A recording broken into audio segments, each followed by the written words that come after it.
Good morning, good afternoon, and good evening. Welcome, and thank you for joining us for the Global Public Policy Network, or GPPN, inaugural Thought Leadership Series, Thinking Public Policy. My name is Marina Canetti, joining this webinar from the Lee Kuan Yew School of Public Policy in Singapore, where I'm assistant professor. Today, I have the great pleasure to moderate the first event of the GPPN series, entitled Populism and Global Unrest, How Nations Adjust. Before we begin, a few house rules. This event is recorded. It is live streamed on Facebook Live. There are also participants joining us on Zoom. At any time during the event, Zoom participants can use the Q&A function to ask questions. Those on Facebook Live can enter questions in the comments section. We will proceed with each speaker presenting their initial remarks for 8 to 10 minutes. This will be followed by 20-minute open conversations. We will then turn to questions from the audience before giving the speakers one last round of comments at the end.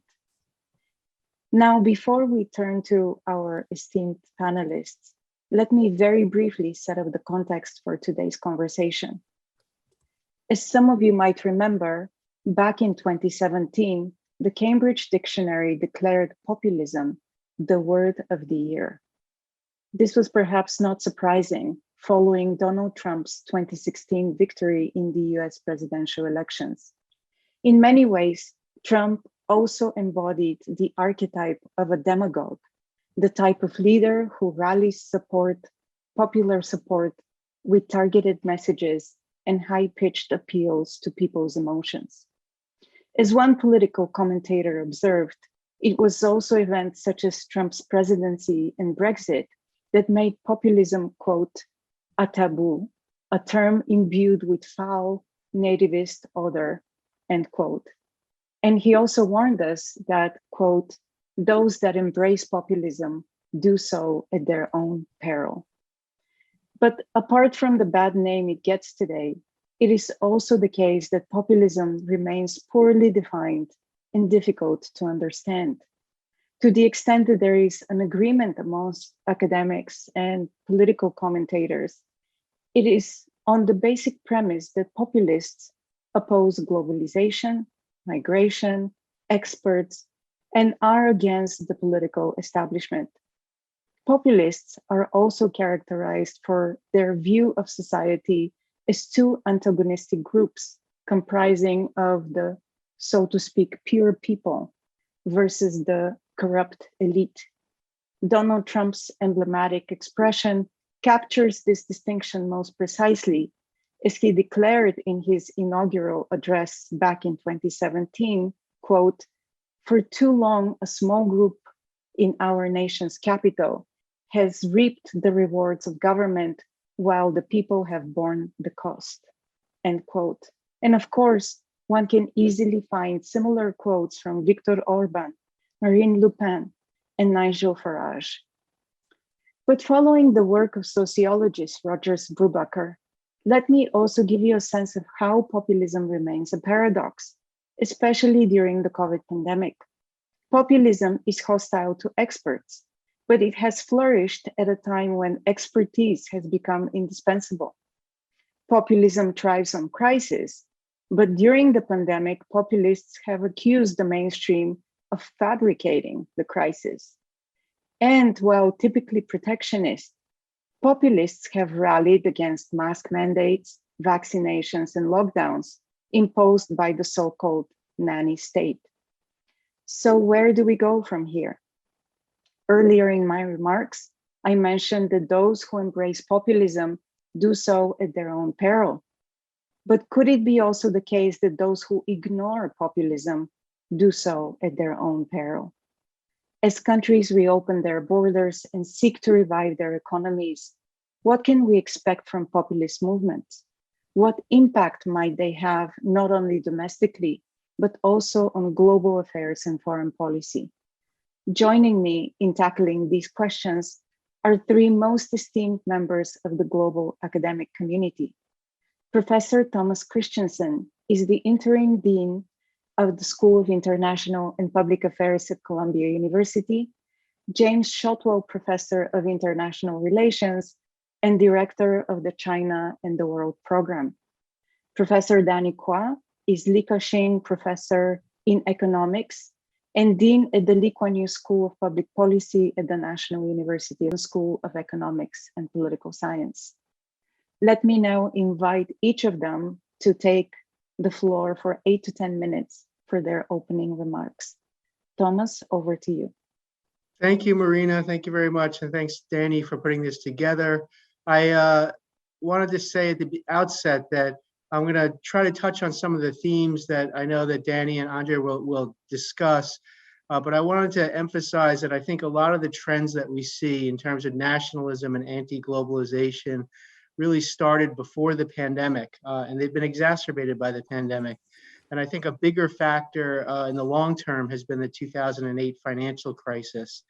What you see is a backlash against globalization. I'll just show my own biases up front, which is that I think globalization gets a bad name and has actually been a very positive force for humanity and for all countries, including my own, the United States.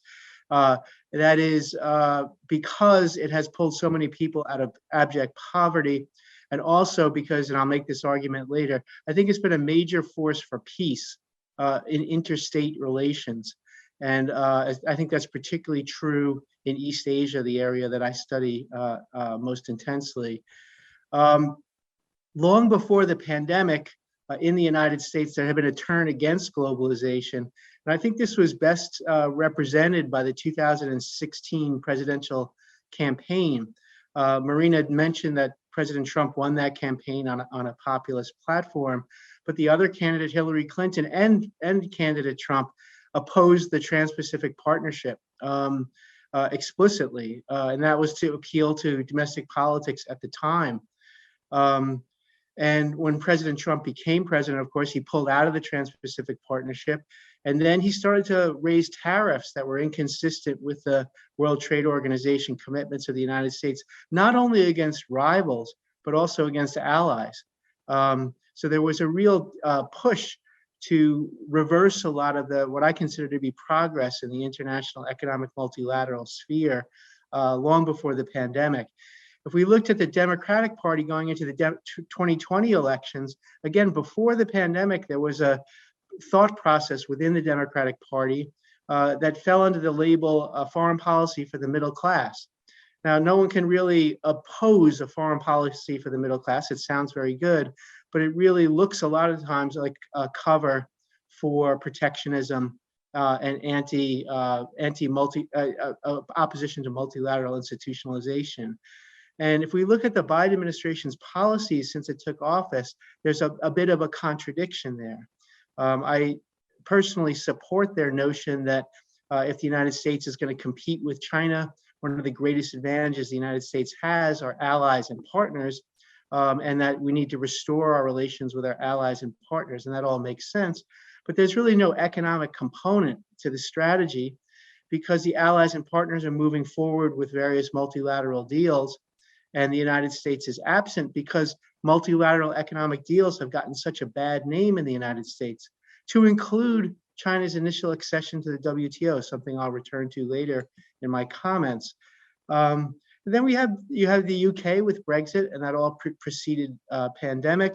In China, you had Made in China 2025, which was an effort really to replace foreign elements of the transnational production chain and with Chinese homemade products. And now we have a new strategy under President Xi of a dual circulation economy. And you hear language in that dual circulation economy that for historically conscious people set off some alarm bells, such as self-reliance. That was a term that was used very frequently during the disastrous Great Leap Forward of the late 1950s. It's been used since, but it's been used more frequently recently. And I don't think we're going back to the Great Leap Forward. I don't want to be melodramatic that China's going to return to that kind of communist politics, but it does send a signal about the priorities and the fears of the outside world and China's belief that it needs to produce a lot more of the needed products at home. So a lot of what I just described is really nationalism over internationalism in a way that I think is counterproductive. I know Danny's going to talk about false narratives. He signaled that he was going to talk about false narratives in his comments. I want to say a couple of false narratives in the United States that feeds into this.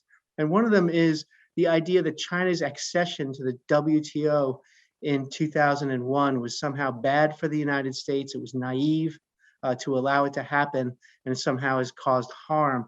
I think this is a really dangerous false narrative. The United States, what the critics of China's accession to the WTO miss is that the United States was already wide open to Chinese products before China acceded to the WTO. And what China's accession really did was open up the Chinese market more to American products. So that's why for the first 15 years after the accession, U.S. exports to China grew faster than U.S. imports from China.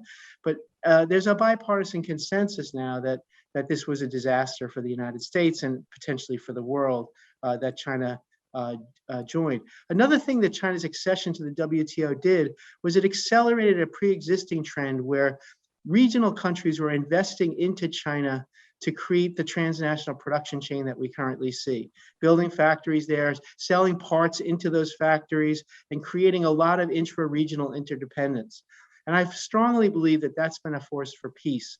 East Asia has been incredibly peaceful by historical standards, going back to 1979. That was the last real interstate war that we had in East Asia. And I can't prove it because it's a counterfactual, but I really believe that transnational production chain helps explain why a region with big structural change, very heterogeneous political systems that don't necessarily get along with each other, outstanding historical legacies that have not been handled smoothly about the legacies of World War II, et cetera, and many, many sovereignty disputes. You have a real combination for trouble, yet you've seen no interstate conflict. And I believe that globalization and that transnational production chain are one of the major reasons why. It's the kind of thing that we would miss if it were to go away. And I think that that's been misunderstood.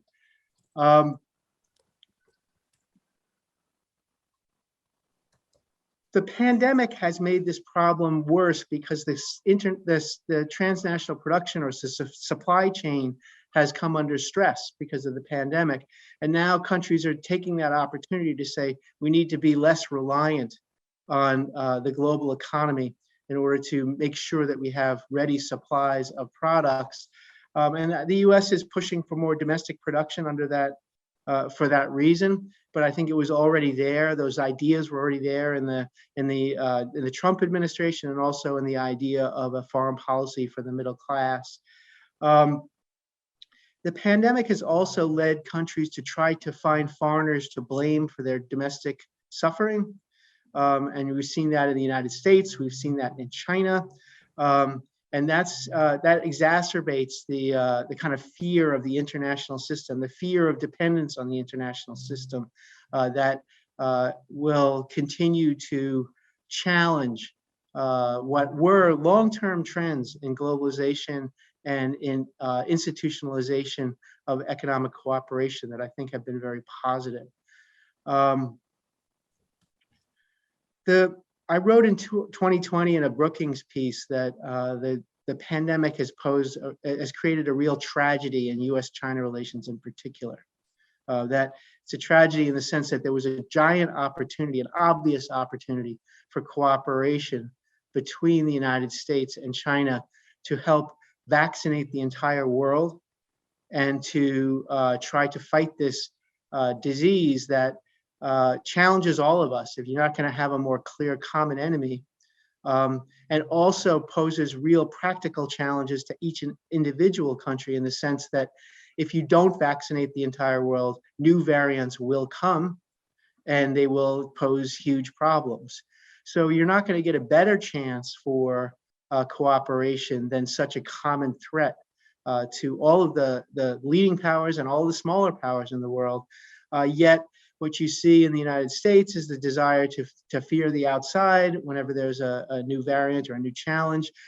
You see in China the blaming of foreign products for any new outbreak. So there's a blaming of salmon, for example, salmon with imported salmon, which, you know, I just happened to have breakfast with the Norwegian prime minister yesterday. Things like salmon that affect smaller countries. They sell a lot of salmon, right? So if China blames frozen salmon for an outbreak instead of saying we had an outbreak, then that has an impact on people. And they blame in China, foreigners like Africans in Guangzhou get blamed for new outbreaks. And that's not very productive for global cooperation. And foreign governments get blamed. So now there's a very widespread rumor in China that's been supported by government agencies and news agencies that the pandemic started at Fort Detrick, a US military facility in Maryland. So all of these things I think are just a terrible shame, because we really do need to tackle the pandemic with global cooperation.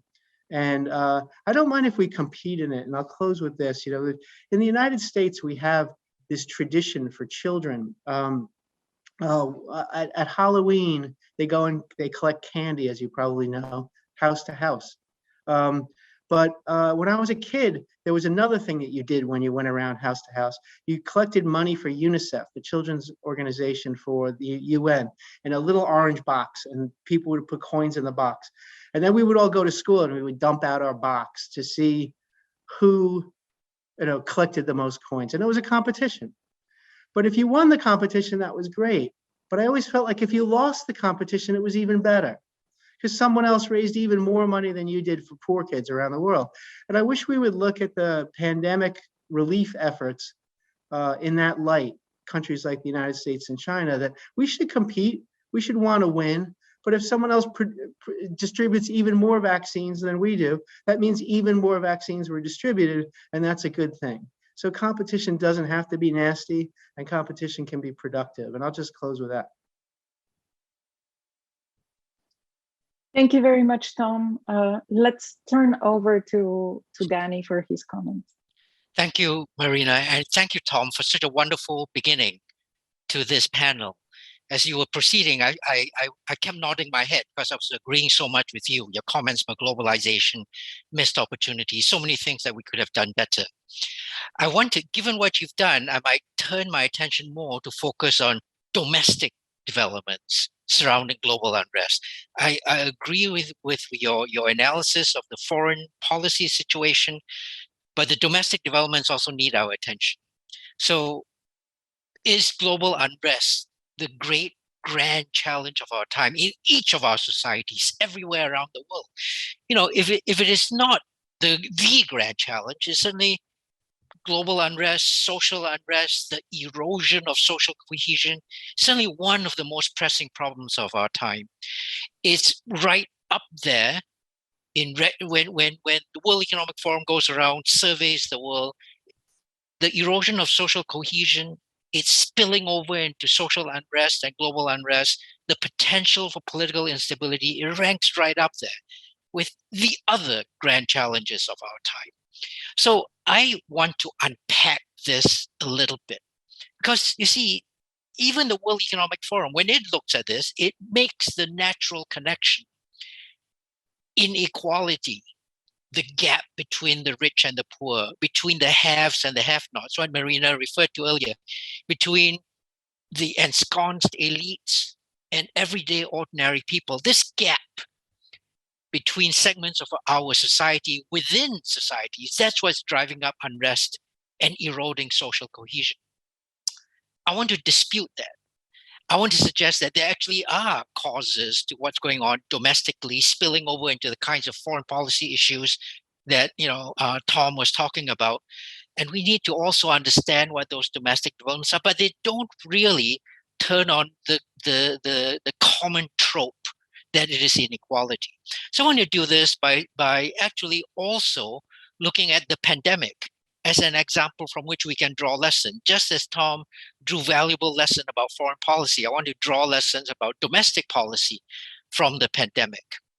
So social unrest, we say that the world is in this state of disarray when World Economic Forum or other people do these surveys of the world and they come back and report to all the rest of us and we're all worried. But is there actually an objective fact underlying this? And it turns out there is. Now with big data analytics, we can go around, count headlines, count total number of anti-government demonstrations and the rest of this.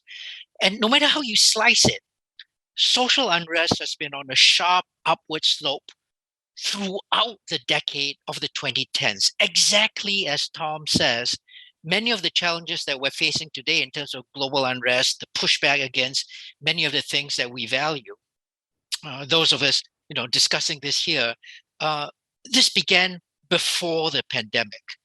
Global unrest by 2020, before the pandemic had really taken hold, measured in this way, had reached up to 4 times its previous average level, an average level that had remained stable across all of the 1970s and 1980s and 1990s.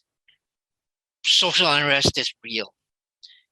It is also something that's taken a very specific form. Social unrest in the world today is not random. It's not people just sort of, from all different directions standing up and making noise about this. It is very directed.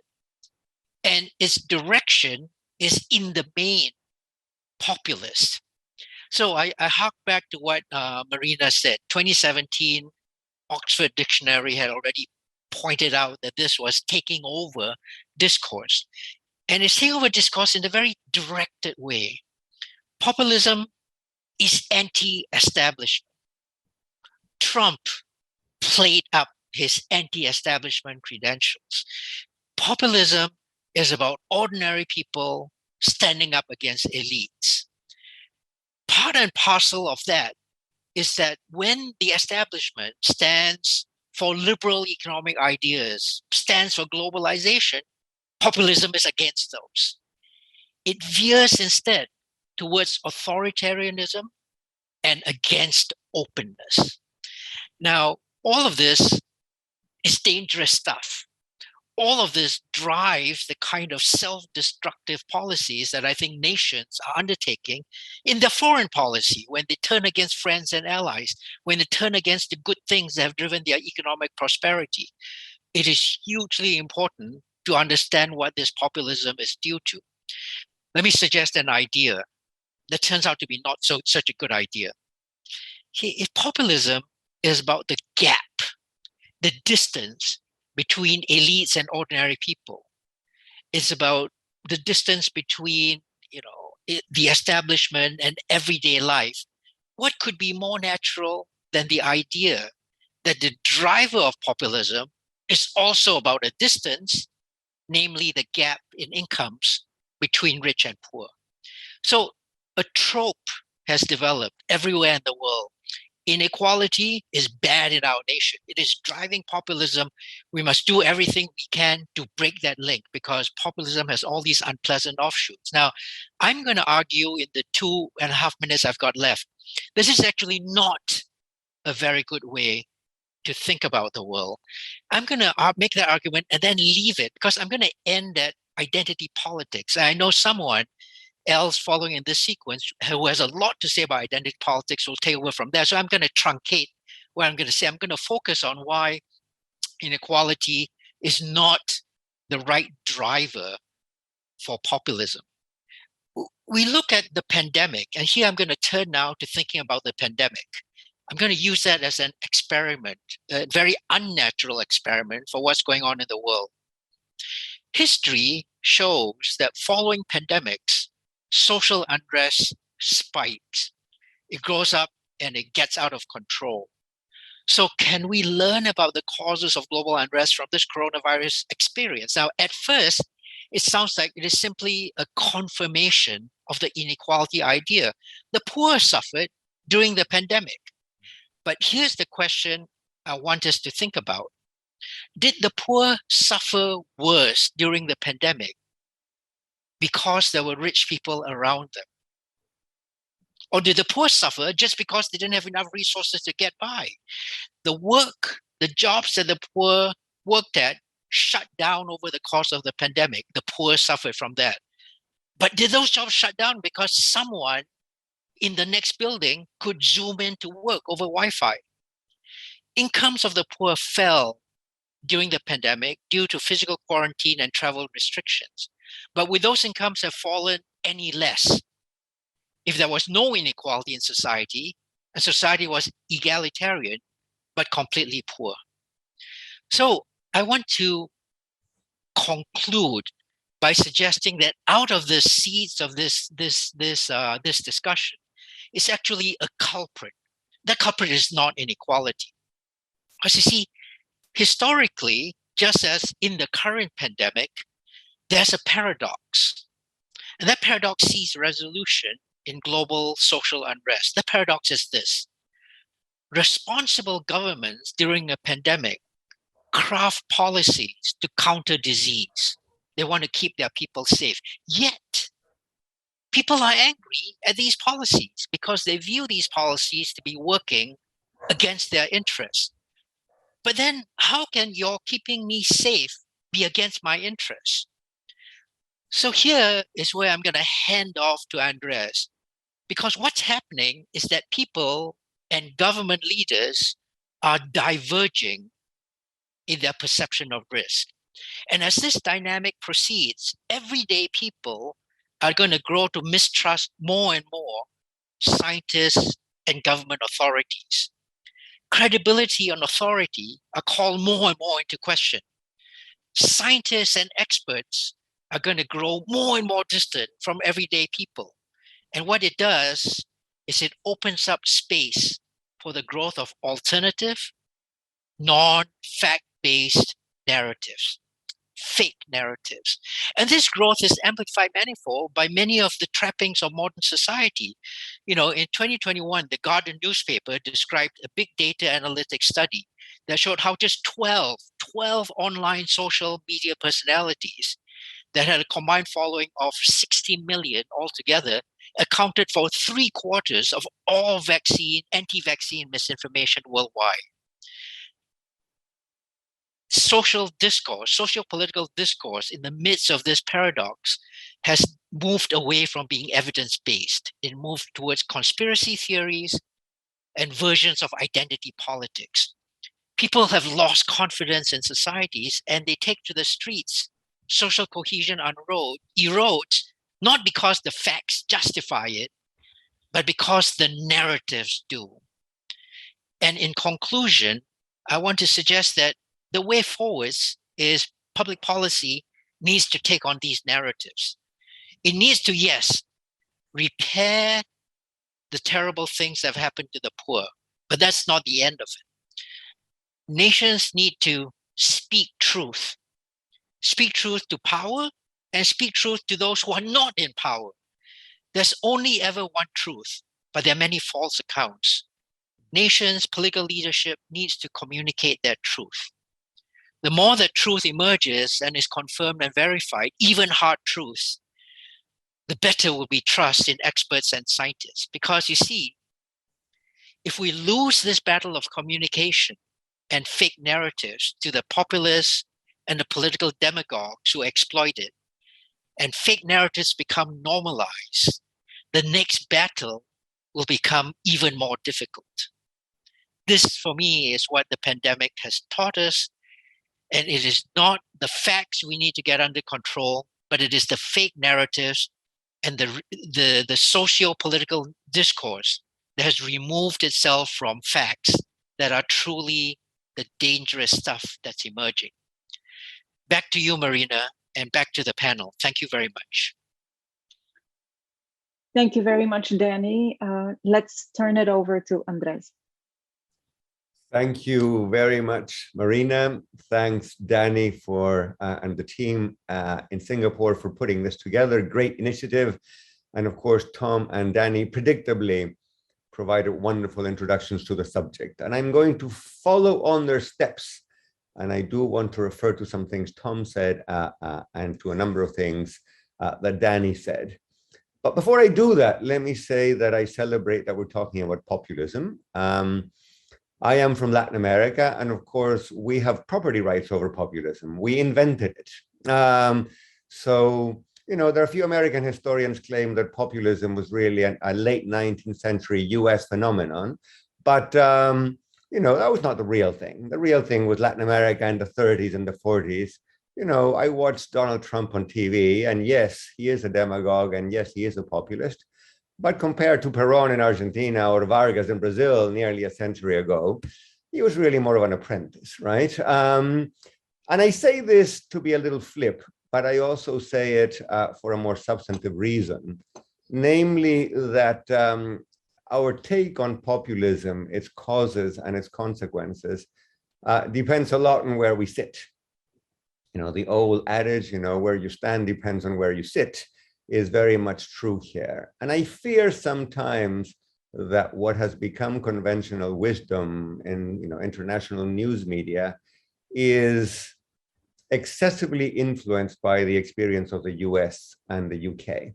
And that maybe a broader look at populism will reveal different roots, different sources, and maybe different solutions.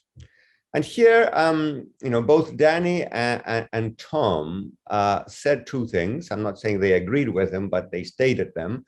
They stated two propositions that are quite common in public debate. One is that populism is a reaction to growing inequality, and that populism is a reaction to globalization and its discontents. And that may be true for some countries at some times, but I'm pretty sure it is not true of all countries, you know, in the last decade or two. And let me argue why I think that may be a misleading characterization of the populist phenomenon. First of all, it is true that in the UK and the US, you had a deteriorating income distribution over the last couple of decades. You had stagnation in median wages, and probably the average middle-class family in the Midwest in the US or the north of England lives no better and maybe even worse than their parents did.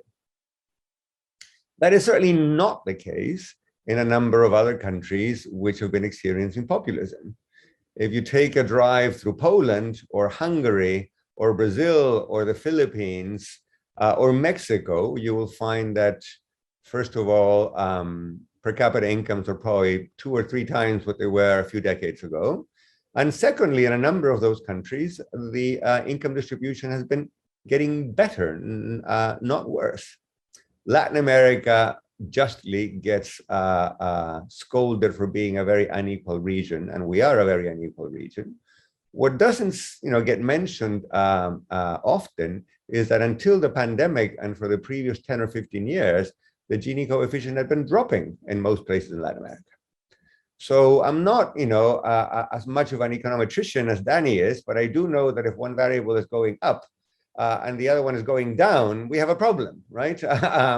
So if inequality was dropping in a country like Chile or Brazil, granted from very high levels, it is hard to argue that you know, inequality went up, and as a result, people got really upset and they took to the streets, and then you had a populist revolt.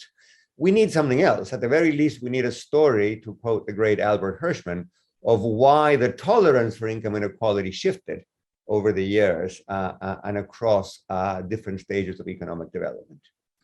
It is also true, I think, that the consequences of globalization may have been important, again, in the US and the UK, but extrapolating to the rest of the world may not be quite right. Because if I think of some of the countries where populism has been nastiest, well, I immediately see some of the great winners from globalization. You know, Poland and Hungary entered the EU, opened up, became productive, you know, locations for the big German value chain. And of course, most Poles and most Hungarians live much, much better than they did a generation ago. If I look at, say, Turkey or the Philippines, Turkey and the Philippines over the last decade or decade and a half grew at, you know, nearly double-digit rates. Of course, the pandemic put an end to that, but in the previous 8 to 10 years, these were countries that were growing very, very quickly. Brazil didn't grow very quickly, but let us not forget that, President Obama said that Lula was the most popular politician in the world because of the great strides he had made in Brazil in building a Brazilian welfare state, making cash transfers, and improving, however, slightly the income distribution. So in a lot of the countries where populism took off, the mechanical link between globalization, inequality, and populism that link is hard to make.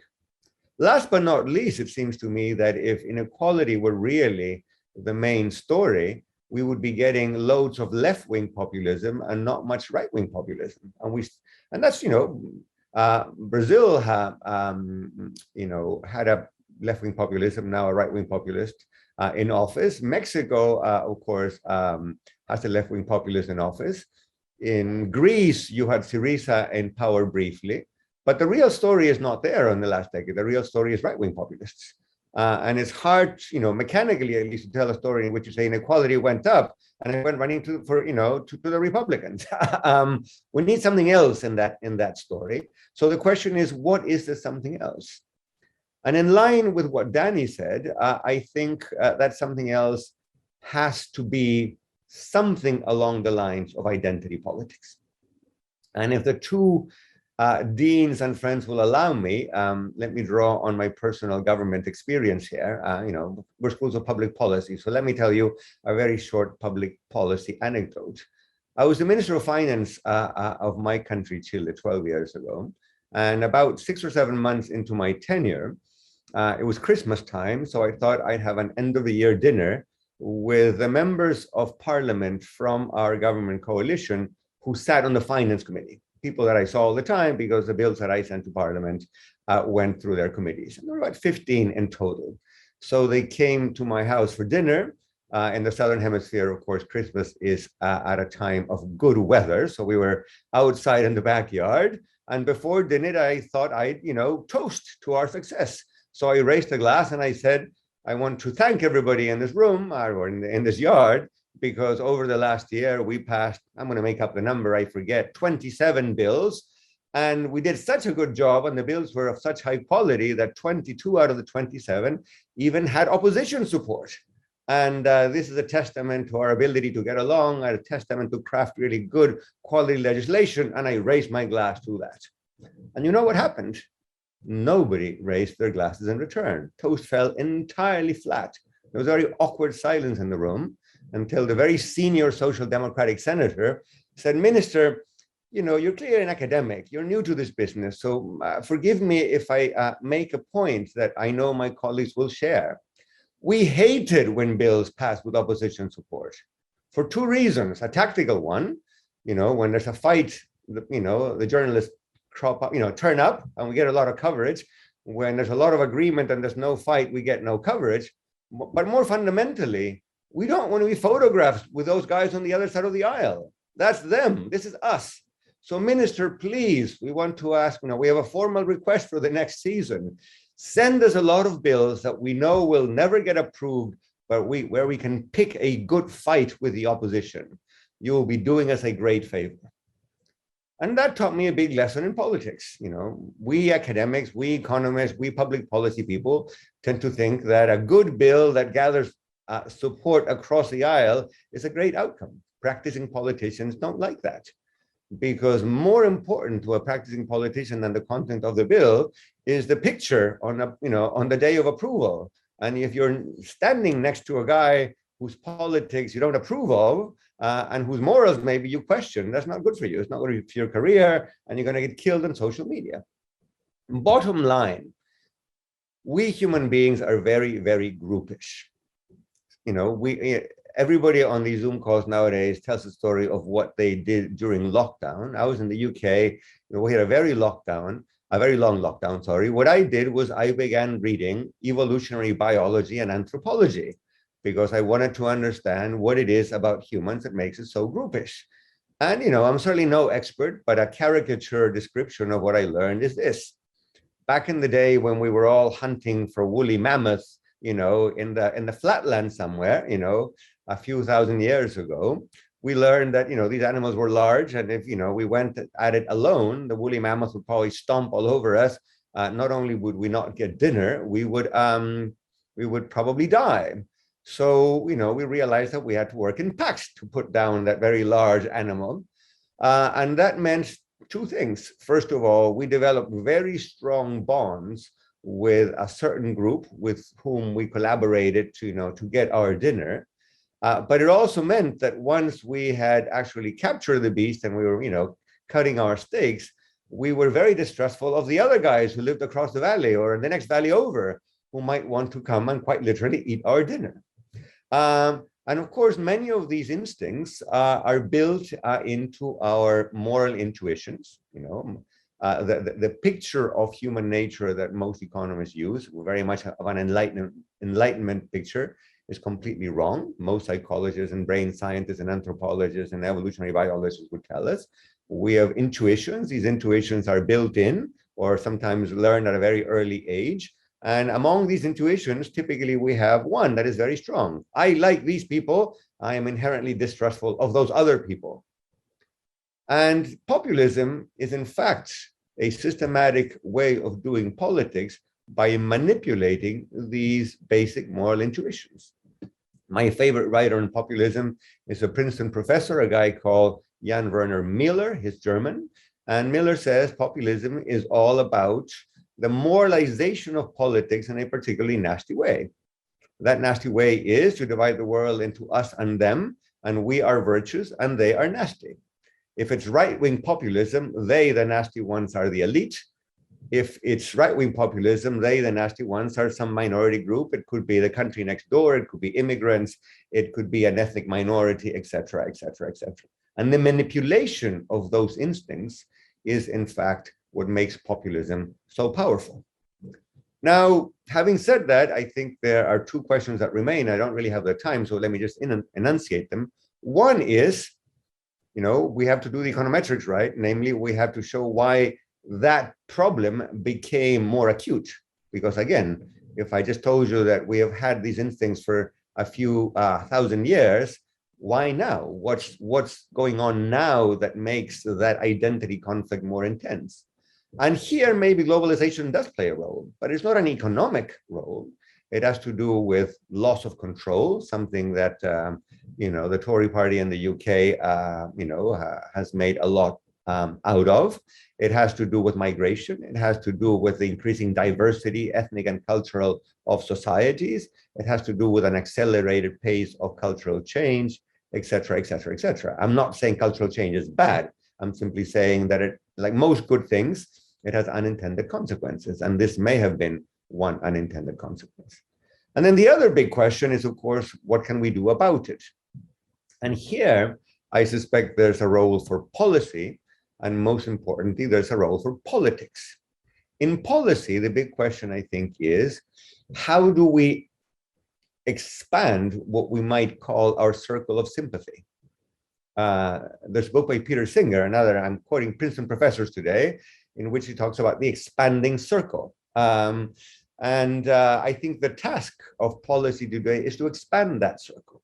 And I'd be very curious, for instance, to hear from Danny about Singapore's experience in this. Singapore is a country which is a multi-ethnic society, it's a multicultural society, and there have been some very deliberate policies, for instance, in housing, to get people to integrate. Danny, correct me if I'm wrong.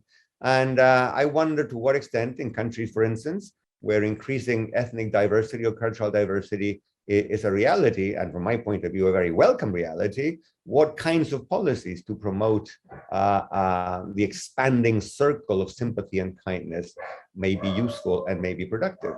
Last but not least, and I will end here, beyond policy, there's a role for politics and for political leadership. All great political leaders were basically creators of national myths. And the good guys were the ones who created the national myths of unity. India is a working democracy. It's an incredibly diverse society. And people like Nehru and Gandhi understood this very well. And they went about creating a national political culture that would embody the different languages and different cultures and different ethnicities. If you read the Gettysburg Address, that's exactly what Lincoln was doing. The country was torn apart, and Lincoln was reaching back to the American Revolution and trying to set symbols that would appeal to every American, rich or poor, black or white. And I think one of the things that today is missing is precisely that kind of leadership. How many leaders are going beyond simply the bread and butter issues to create those discourses, those rituals, those symbols that in fact bring people together? And it may be a tougher job today than it was 100 or 200 years ago, precisely because societies are more diverse, and therefore the ritual or the symbol that may appeal to one group need not appeal to the group next door.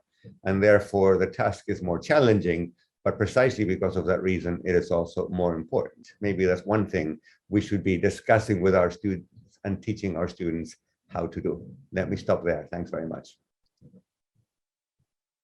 Many thanks, Andres, for your remarks and for the anecdotes. I want to, as we're moving to our next segment, which is a free-flowing conversation, which we'll have to cut short a little bit. I want to pick up from something that you said earlier in your remarks, which is that populism looks differently depending on where you sit. So I would like to ask all of you a question, which is very much linked to hopefully the audience that we have here today, which is mostly young people. As you might be aware, there has been in recent polling a very clear distinction between how young people think about the pandemic and what is happening in the world compared to older generations. So, for example, 57% of those that were polled by the European Council on Foreign Relations said that their lives have been affected by the pandemic, compared to only 35% of people who are over their 60s. And similarly, 43% of people under 30s said that they were suspicious of government motivations in introducing lockdowns, compared to only 28% for people over 60s. So because none of you spoke about this generational gap and how this might affect opinions, I would like to invite you to perhaps reflect on that and how that might be another reason for the current populist risings. So maybe let's start with Thomas again.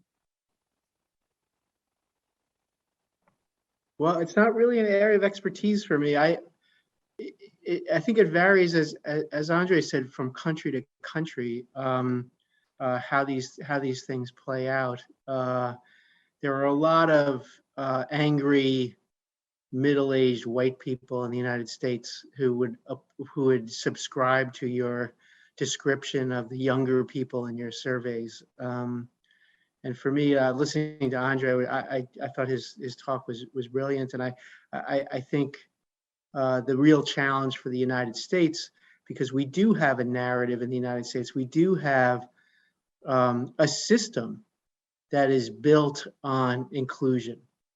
It's a system built on law and the Constitution, and it's designed for inclusion. And I think the biggest challenge to that is white nationalism. The biggest national security risk to the United States right now is white nationalism. Not simply because it divides our society, but because it runs against that inclusive constitutional notion that is the foundation for the country. So I think it's a big risk. And when I was a government official as well, and when we in the United States, when we swear in to become a government official, we swear in to allegiance to the Constitution, and we swear to defend the Constitution against all enemies, foreign and domestic. And we mean it. I meant it. It's for life for me. And that's what I see as the real risk now to the Constitution, is white nationalism, which runs against what the Constitution stands for. To get to your question, Marina, it's a kind of a long way around. I grew up in a town where none of our parents went to college. They were first generation Americans in many cases. Their parents were immigrants in the city. They moved out to the suburbs, lots of policemen, lots of firemen. The parents did much better than the grandparents economically. And a lot of the kids took the opportunity. I was lucky, I went to OK high school, and my father was able to help me with college. I was first generation to go to college. And I took that opportunity, and I'm glad I did. A lot of my classmates didn't. A lot of my classmates thought, if I just do what my father did, go to high school and get a job, I will be as much more wealthy as my parents were for my grandparents. And a combination of technology and globalization has made that untrue. And I think there's a frustration there, and there's a tendency, and this is where I think the economics feeds into what Andre said, there's a tendency there to blame outsiders, whether they be immigrants in your own society, the Mexicans who came, or the Puerto Ricans who came to the New York area, or foreigners in the form of globalization and trade. So it's the Chinese ripping us off. And I think that is the tendency. So it's a long-winded answer. So I don't know in the United States whether it's really true that young people are really the biggest driver of this. I think it's more people my age and maybe down 10 years below me who are the real drivers of the kind of Trumpian white nationalist phenomenon that I think is the biggest national security threat that we face. Let's turn it over to Danny, but Thomas, I would think that, you probably fit in the younger category anyway. Thank you. I appreciate that. It's early in the morning. It's good to hear. That'll get me through the rest of the day.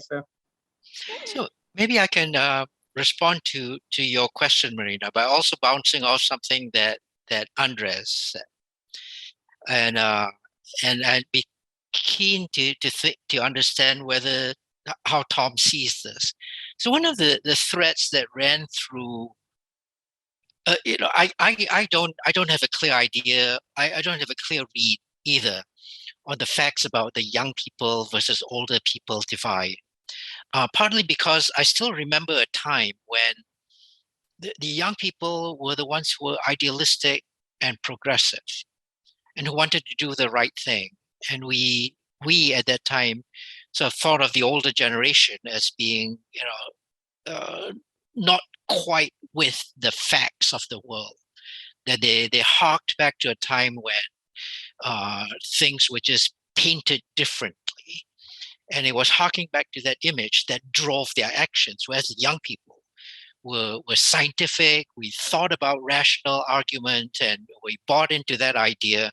And it was from out of that that young people at that time became idealistic. So if what you've described is a turnaround of that, I would still try and understand it perhaps in those terms. But that takes me to something that both Andres and I touched on, which is the significance of identity politics. And I think Andres and I might slightly disagree on this. I think the way that Andres described this, identity politics could swing in either direction.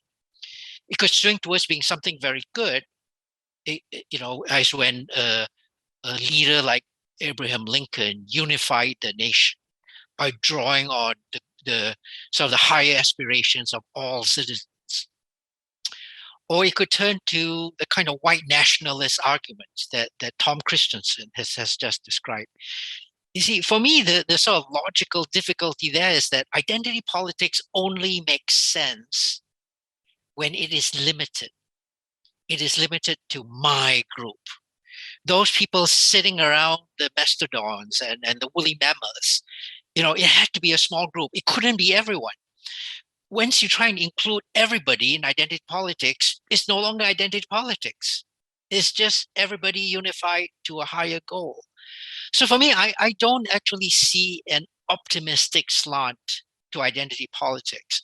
And perhaps what we've got here is tens of millions of years of DNA in evolution, breeding into us that identity politics is an important part of how we deal with the world, versus what for me is 900 years of rationalist humanism.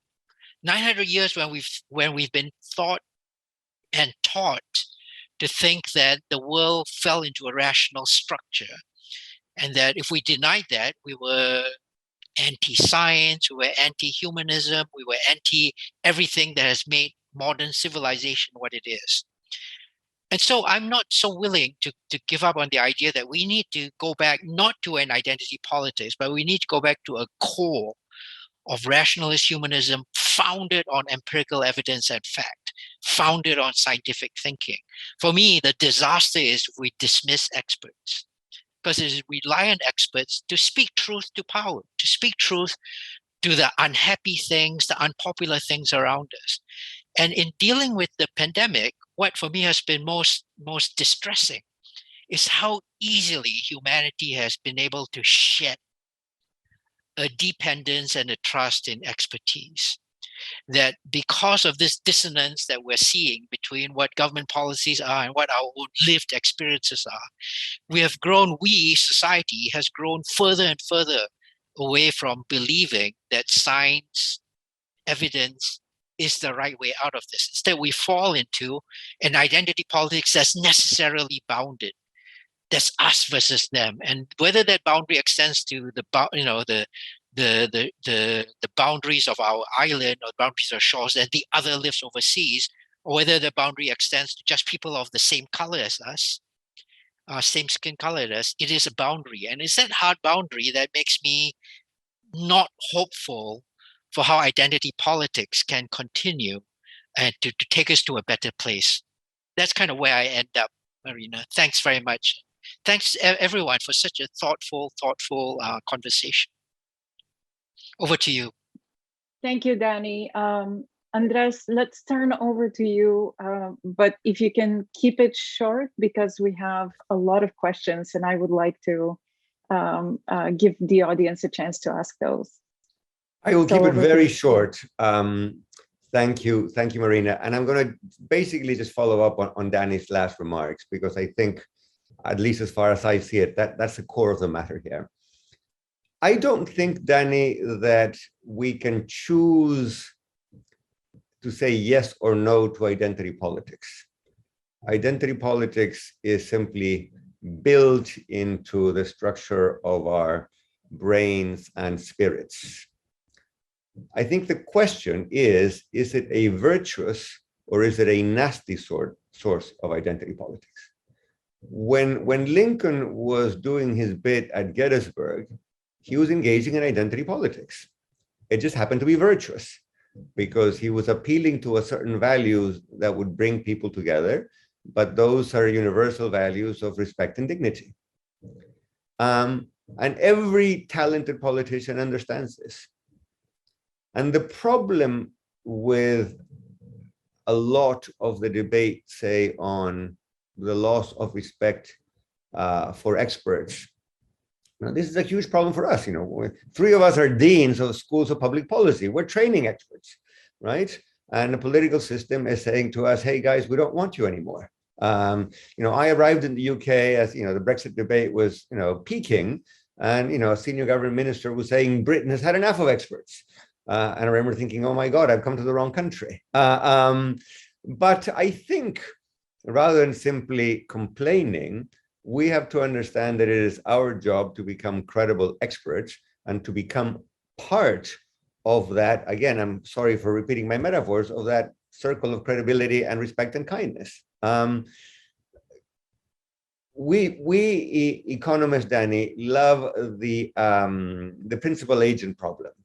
And the principal agent problem for non-economist situation in which a guy owns a firm and he hires somebody, an agent, to run the firm, but monitoring is imperfect, so you have no idea whether the person is running the firm well or badly. And the manager has to show in some visible way that, in fact, what he or she is doing is compatible with the interest of the owner. Politics is really one big principal agent problem.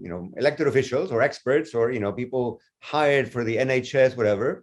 We talk the talk of experts, but most people have no idea what we're talking about. So in some way, we have to demonstrate that we're credible. In some way, we have to demonstrate that our objective function is the welfare of humanity, and we're not doing this simply to get more tweets or to serve government for 2 years and then get a job on Wall Street and become rich, right? And I think if we view the role of politicians and if we view the role of experts not as dismissive of identity politics, but as trying to build an identity politics that is based not on blood and soil and prejudice and racism, but which is based on common and universal values, that's going to make better experts and more successful politicians. Now, one last thing, and Marina, I will end. I am not naive in thinking that this can be all-encompassing. I think, the European Union learned that, I'm all for the EU, but, Italians are Italians first and Europeans second. And the same holds true for every other nationality. So what I'm trying to say here is that I suspect that the object of that, expanding sense of unity and compassion and shared dignity is probably not going to be humanity at large. It may well be the nation state. And I'm not worried about this. There's a lovely essay by George Orwell on the difference between patriotism and nationalism. Nationalism is hatred of your neighbors. Patriotism is love for your country. So if we can have a liberal patriotism, which is love for your country and the wonderful values that the country stands for, I think we're doing the right kind of identity politics. Simply, ignoring identity issues is not going to take us down the right road. Identity is too important to be left to the Trumps of the world, put it that way. Thank you. Thank you very much for this. I'm going to combine a few of the questions that came from the audience. I'll read out several of them, and please pick whichever one you want to answer, because we have less than half an hour left. So the first question is, the discussion seems to revolve around treating populism as domestic and kept within political borders. Could the speakers touch on how states, their agents, nationalists, and other actors also contribute to the global disarray and anti-internationalism? And to add to this question from another audience member, what is the role of middle powers in this conversation? For example, Southeast Asian states will be hosting 3 multilateral summits this year. Cambodia will be hosting the ASEAN summit, Thailand, the APEC, and Indonesia, the G20. So how do you see the role of such countries in advancing multilateralism in a post-pandemic world? Another question, how do you factor the role of media as a tool and an incentive for populism, especially in the age of social media, and the fact that mass media no longer has the editorial control it once did? And final question, I'll leave it with this one. On the point of the lack of leaders pushing good narratives of unity and so on, what is the fault of academics, technocrats, and the international development community on missing out on this for so long? Could it be that we focused too much on policies and neglected other important aspects of nation building? So I'll invite you to pick or maybe combine in your answers on any of these questions in the next 10 minutes. So if you can keep it short, starting with Thomas again. Yeah, I'll pick up on the second question about the role of middle powers or smaller powers. And what a lot of people don't know, a lot of people think that the Trans-Pacific Partnership was an American idea, and it was designed as part of the pivot to Asia to counter China's rise. And a lot of people believe that RCEP, the agreement that was just signed in East Asia, was a Chinese idea as a counter to the Trans-Pacific Partnership, and that these were somehow rival policy initiatives by the two great powers that were competing. And none of this is true. The Trans-Pacific Partnership, first of all, started before the Obama administration's pivot. It was during the Bush administration that it started, and it wasn't an American idea. It was the idea, Danny will know this, of Singapore, New Zealand, Brunei, and Chile. I think it's Chile. Yep.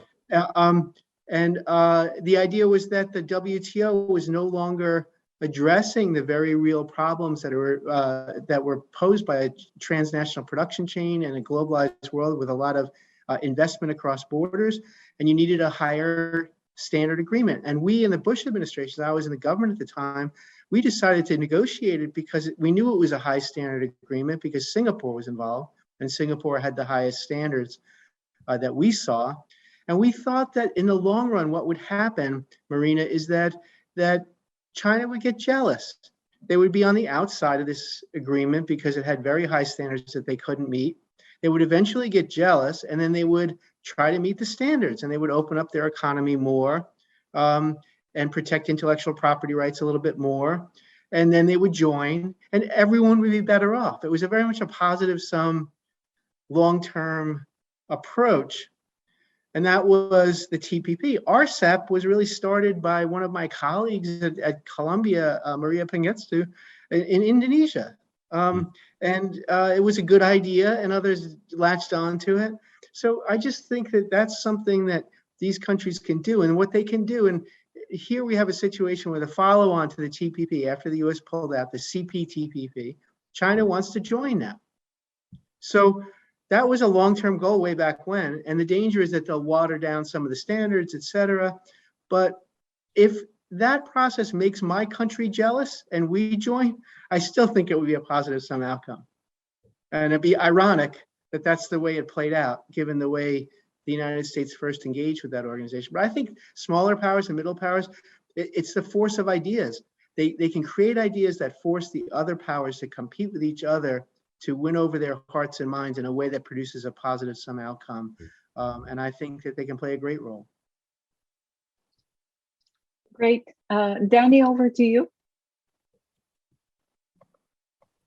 Well, thank you for that raft of really interesting questions. So many of them I want to touch on. Maybe let me just say something very brief about the first question. I wanted to talk about middle powers too, but Tom's just given a wonderful dissertation on that. There's an asymmetry in the way many of us think about what happens within nations and what happens across nations. Within nations, many of us feel that enlightened policy is trying to keep income gaps from growing too large. There shouldn't be segments of society that are much more powerful than others. Everybody needs to pull together.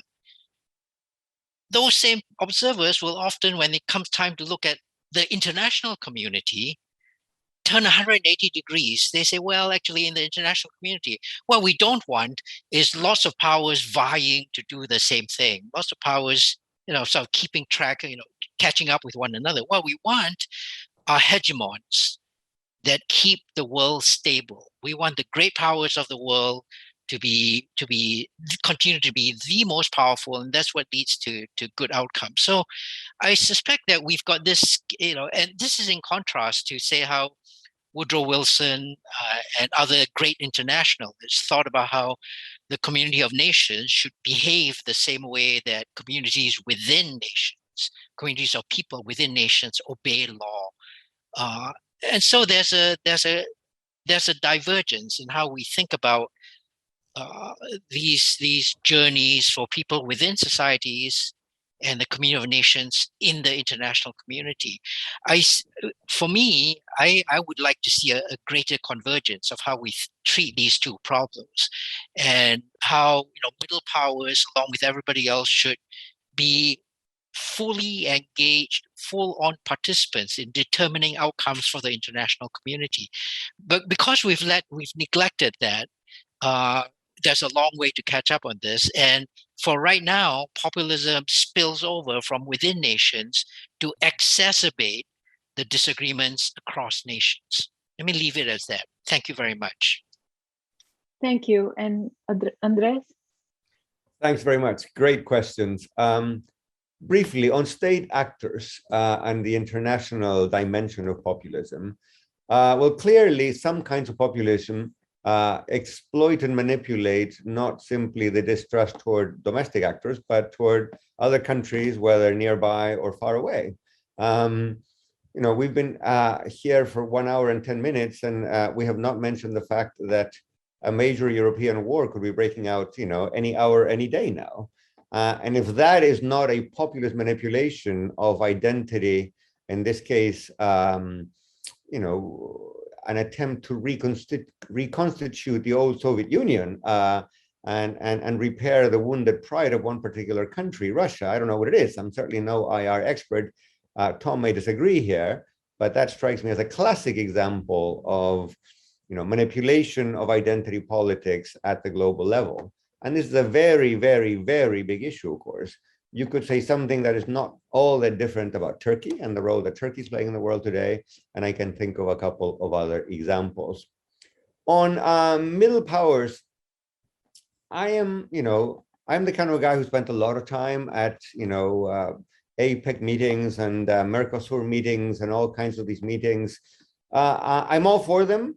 I'm not sure whether in this regard they matter very much, precisely because they are viewed as technocratic. They are viewed as,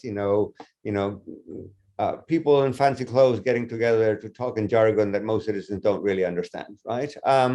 So my recommendation or my request for middle-sized powers is, you know, be examples.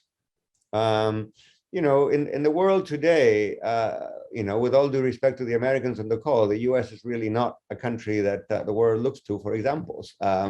So, you know, what are the mid-sized countries, whether in Northern Europe or in East Asia or in Latin America or in many other places, where you can say this country has come together in a shared identity under, you know, decent values of dignity, etc. You know, that example is very, very, very powerful. Last but not least, on, you know, on experts and politics and policies, yes, absolutely. I think that we, you know, we technocrats embraced certain policies on efficiency grounds without understanding how deleterious they could be for things like a shared sense of identity. I'll give you one example. In most countries, including large countries like the US or Brazil or small countries like mine, you know, if you had regions of unemployment within the country, their standard economics prescription would be, well, migrate. There are other, you know, if you can't get a job in Gary, Indiana, well, move to Silicon Valley. There will be a job there, right? Or if you cannot get a job in the south of Italy, go to the north of Italy. Or, you know, you cannot get a job in the north of Brazil, go to Sao Paulo or the south of Brazil. I think today, I would have said that 20 years ago. Today, I realize that is a massive, massive mistake. And people like Raghu Rajan at Chicago, you know, who, you know, by most standards is a right-of-center economist, would agree. In fact, he wrote a book about that, precisely because when you get highly skilled people moving out of places, what is left behind is broken communities with very few skills, and where precisely the kinds of agitation of nationalist sentiment finds very fertile ground, and we all lose from that.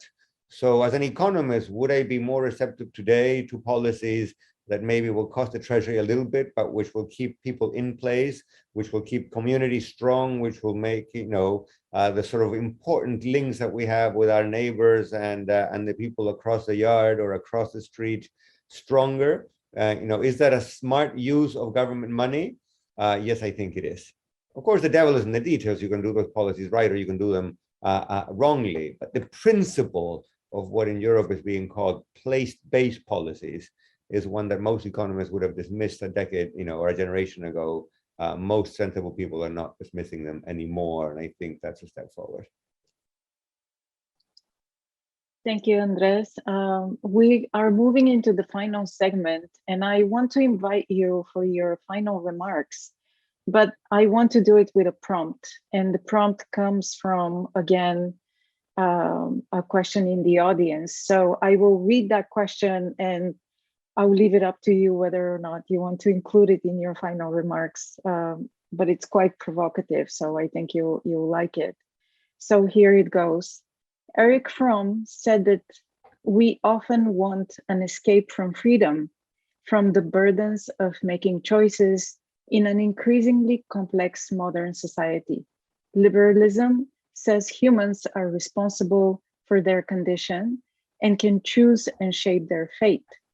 But many people feel that they cannot do so.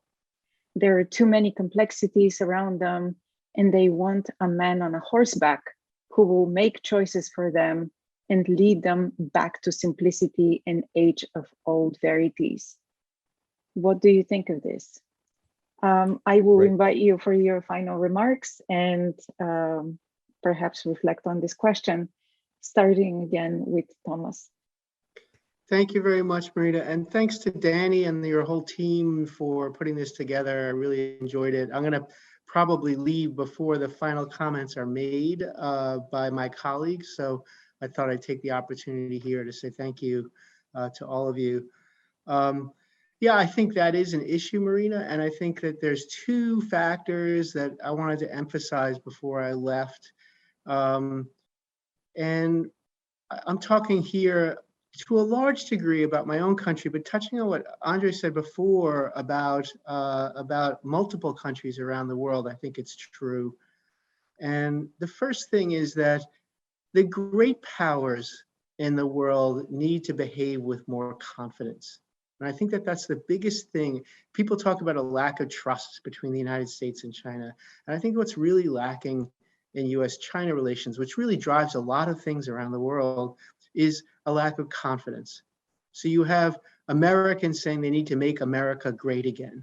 Well, America's great, right? We have a lot of problems, but it's a great power. I mean, nobody says America is not great in the world.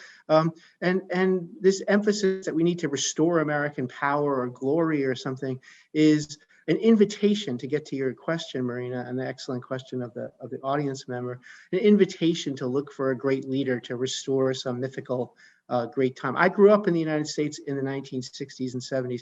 It wasn't better then. It's better now, right? It's a lot better now by a whole range of measures, right?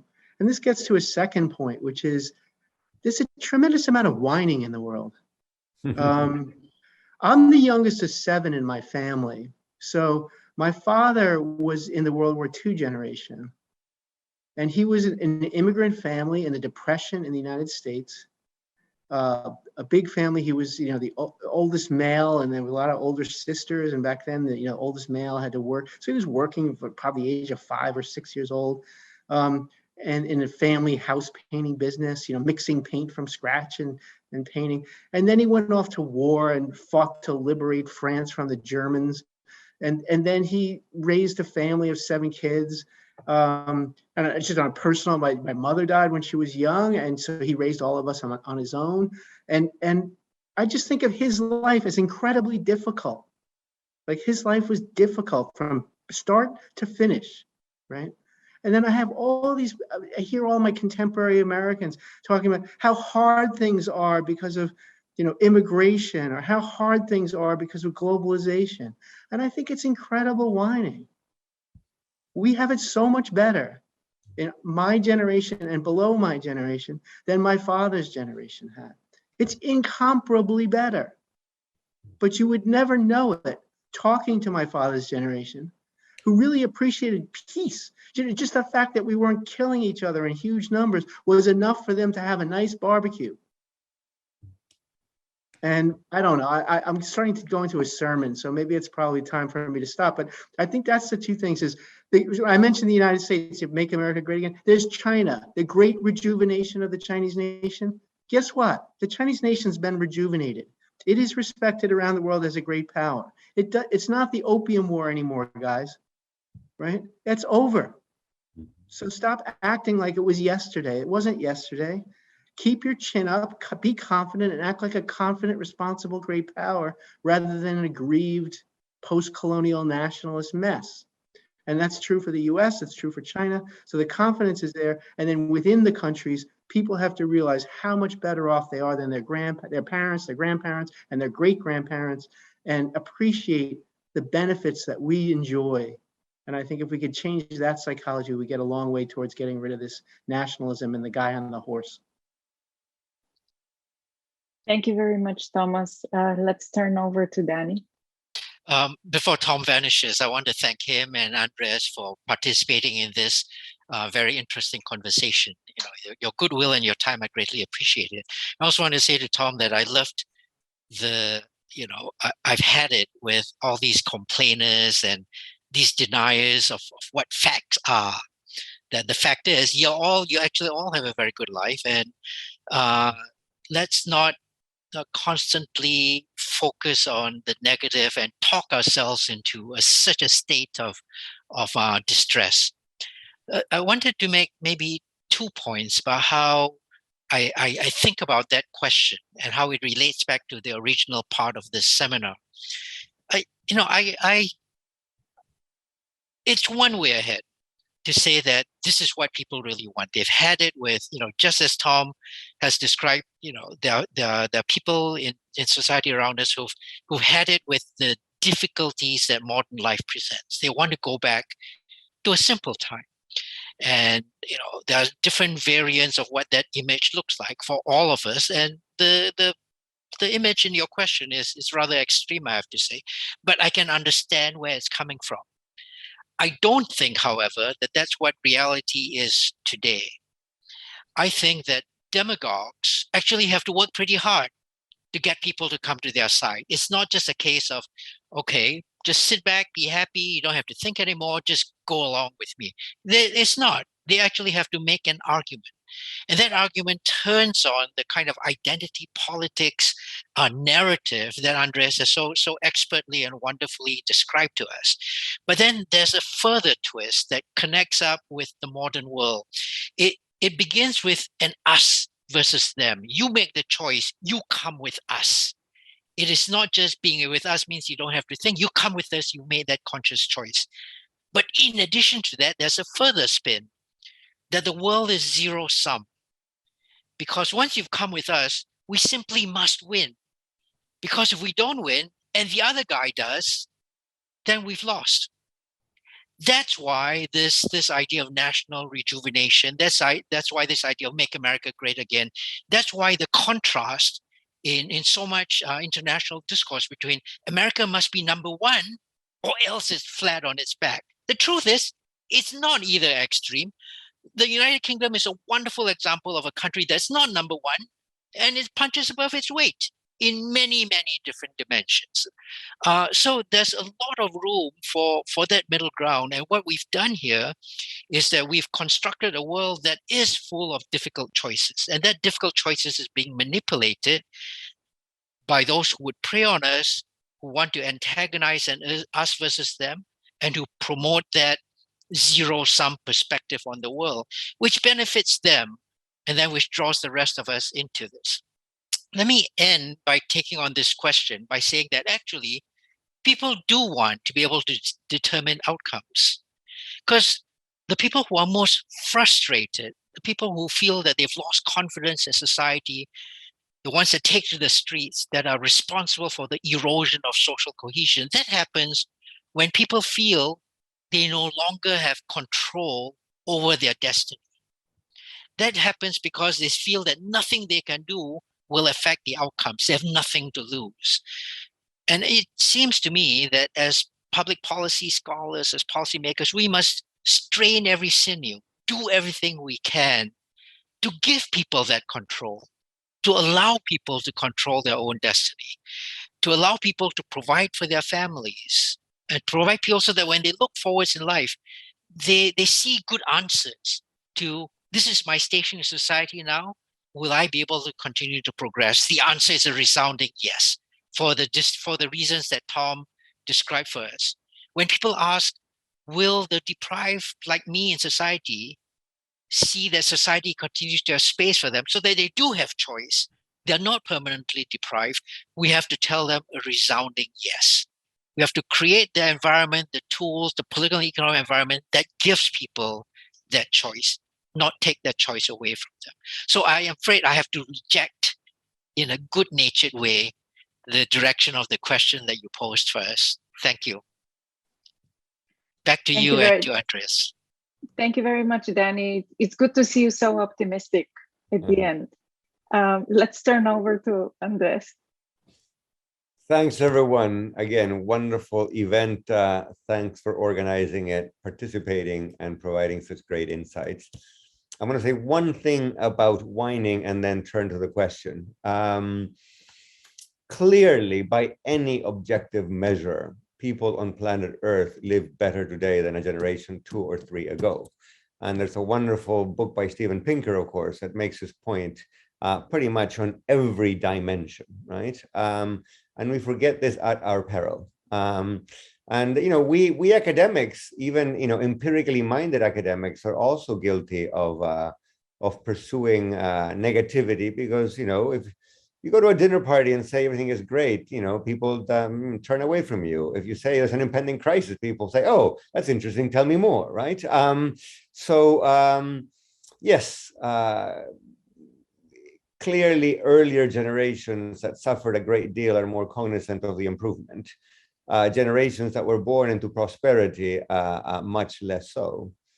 I had dinner with Martin Wolf, the great commentator of economics for the FT, not too long ago, and he said, I asked him, "Martin, why do you think there was an economic crisis in the city of London, or a financial crisis, 10, 12 years ago?" And without missing a beat, he said, "Because that was the first time that there was nobody alive who'd been through 1929, which I think is a very deep point, right? So, Tom was saying, people who fought in the war, Americans whose first experience as grown-ups was, to be in Normandy, right? Where 9,000 Americans lost their lives in one morning. That's the sort of thing that shapes your outlook. And I am not recommending, of course, that we have another world war. I'm simply saying that we should be aware of how much things have gotten for most people since then. On the great Eric Fromm question, I have to confess that I read a lot of Eric Fromm as a young man, but I'm no longer a young man, so I haven't thought about Fromm. Danny dismissed Fromm altogether. I'm going to agree with a modified version of Fromm. I do not think that people are escaping from freedom. I mean, if anything, we have all agreed that the desire to take control of your own life is an important motivation of contemporary politics. But I do think people engage in delegation. And they engage in the kind of delegation that we, as an economist, I find reasonably easy to understand. Pick your favorite policy issue. Tax reform. I'm a macroeconomist. I know a fair bit about public finance. I was a minister of finance of a country for 4 years. Whenever I attend a seminar on tax reform, within 20 minutes, my eyes are rolling and I am yawning because of the incredible legal and technical complexity of the issue, right? And once, the economists stop talking and the tax lawyers begin talking, it becomes even more complex. And there's a different kind of jargon, a different kind of language, which, even though I'm a public finance person, I find fairly impenetrable. So it is not surprising that when, say, tax reform is discussed in country X, most citizens tune out. This doesn't mean that they simply stop caring. Of course, they care about tax reform, if they're going to have to pay more tax. But what they do is they find someone, maybe an expert, maybe a politician, maybe a community organizing, maybe a national leader, who shares their values and who will participate in that debate, and who, quite crucially, would have said the things that I would have said and would have embraced the positions that I would have embraced had I had the time and the disposition and the knowledge to really know the details of tax reform. So I don't think people necessarily want a man on a horse. John Wayne is not necessarily going to be the next president of most countries that I follow, but I do think that people want to be able to say, okay, so-and-so has the right values, and I'm going to entrust so-and-so the details of tax reform. And that is why identity issues, again, to go back to the earlier point, are so important.